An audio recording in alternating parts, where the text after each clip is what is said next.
Welcome y'all, West DIY Food Plot Pro, thanks for joining us. We're standing in a standing corn food plot that I've got planted.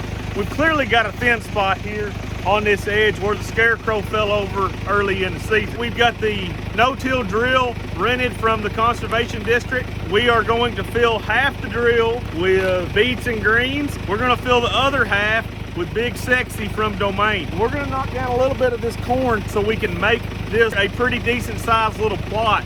We just planted right here in this thin spot. The deer are likely gonna eat every bit of that, so we're gonna go out in there a little ways. We've got corn on both sides of this fence row. We've probably got, I don't know, 3.5, 4 acres of corn total right here. We've got plenty of corn. It made a good yield. So I'm gonna knock down just a little bit and drill into this to make this plot a little bit better. I'm all about adding multiple food plots in the same location. In this, we got standing corn, radish, kale, rape, sugar beet, tall tine, turnip. In this one, we're gonna have basically the same thing, turnip, radish, kale, forage rape. And then we'll come in later and we're gonna plant our cereal grains in here as well. We'll have 3 different food sources in one location. That's what I have always found works out the best. All right, so we're gonna put the beets and greens in this side. These drills have a stop in the middle, so you can split this into 2 different ones if you want to, just like we are.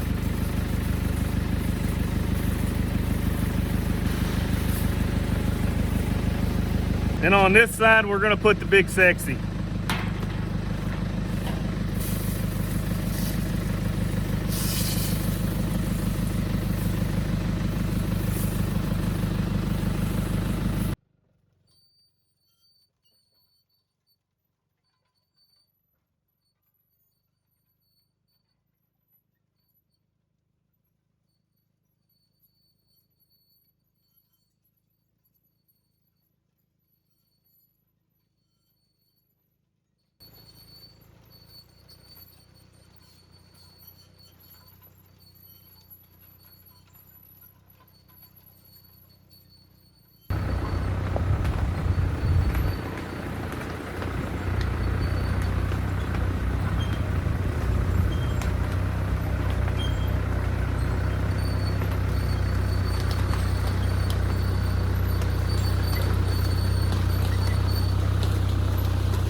All right, guys, I got this one tucked away and done. Some of you guys are thinking that I've done lost my mind knocking down that corn, but I believe very firmly in having multiple food sources on a set if I can get them. There's over 3 acres in that field, and then this was about a 3/4 acre field, so I don't think I got half of it, but probably I got a good third anyway. Now I've got food sources out here, and then my third will be going in when the time is right for that to go into. But I just wanted to walk out here and show you guys there's a lot of corn that was made out here. It was a successful crop, but I've got a ton of corn and I love hunting over corn. That is my very favorite food plot to hunt over. But I believe very firmly in having lots of different food sources on a food plot. And if I was to have just planted that small little nook right there, more than likely there would not been any growth there come this winter for those whitetails to be able to recover. So I went ahead and I came in here and I drilled through all this stuff, trying to find an ear that's not just busted to a million pieces, kind of show you what we had out here. And that's what we had. That's what's laying on the ground now. Of course, I've still got a lot here. I've got a lot of corn here, and then I've got way more in that field over there, so I'm not worried about it. But that's a good looking ear of corn, healthy field all the way out to the end.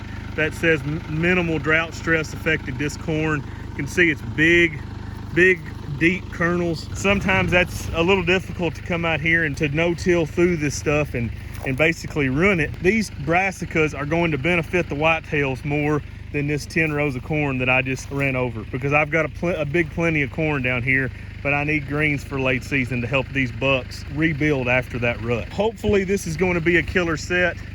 See the blind right there, about 70 to 100 yards away right now. I have used that drill for 3 different plots today. Those are handy as absolute crap. You know, I'm able to put this seed down here and I've got it tucked away just underneath the soil surface where the birds and stuff can't get to it. Some of this soil is too dry to germ. That out there where it's tree sap by those gigantic oaks, that's too dry to germ. It's just gonna sit there and it's not gonna hurt it waiting for a rain.